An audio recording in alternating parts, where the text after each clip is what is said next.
জাগবে এবার চাষা ভূষা, জাগবে মাঝি মাল্লা, সৎ লোকের শাসন হবে, জিতবে দাঁড়িপাল্লা।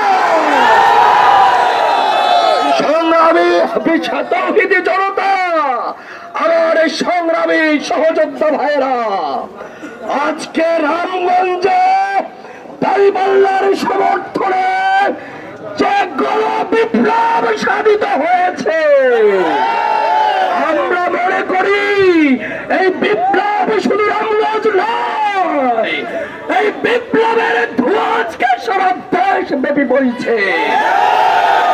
সংগ্রামী রামগঞ্জবাসী, সংগ্রামী সহযোদ্ধা ভাইরা, আজ বিগত দিনে আমরা এই তৌহিদি জনতা, বিপ্লবী ছাত্র জনতা, কৃষক শ্রমিক, আমরা স্বৈরাচার বিরোধী আন্দোলন করে এই দেশ থেকে ফ্যাসিস্টদেরকে মোকাবেলা করেছি।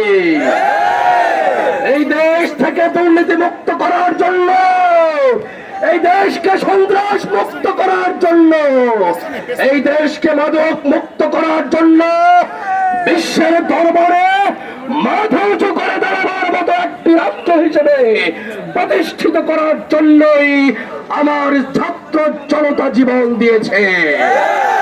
কিন্তু প্রিয় ভাইরা, আমরা লক্ষ্য করেছি একটি বছর অতিবাহিত হয়ে যাওয়ার পরও এই বাংলাদেশ সন্ত্রাস মুক্ত হয় নাই, এই বাংলাদেশ মাদক মুক্ত হয় নাই, এই বাংলাদেশ দুর্নীতি মুক্ত হয় নাই, বরং আমরা দেখতে পাচ্ছি প্রশাসনের রন্ধে রন্ধে, হাটে বাজারে ঘাটে সর্বত্র আজকে দুর্নীতিতে সয়লাব হয়ে গেছে।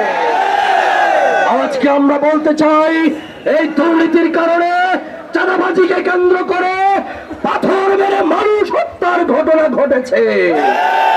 এই চাঁদাবাজিকে কেন্দ্র করে, টেন্ডার দখলকে কেন্দ্র করে, শারীরিক বাণিজ্যকে কেন্দ্র করে 2 শতাধিক প্রাণ গত 1 বছরে ঝরে গেছে।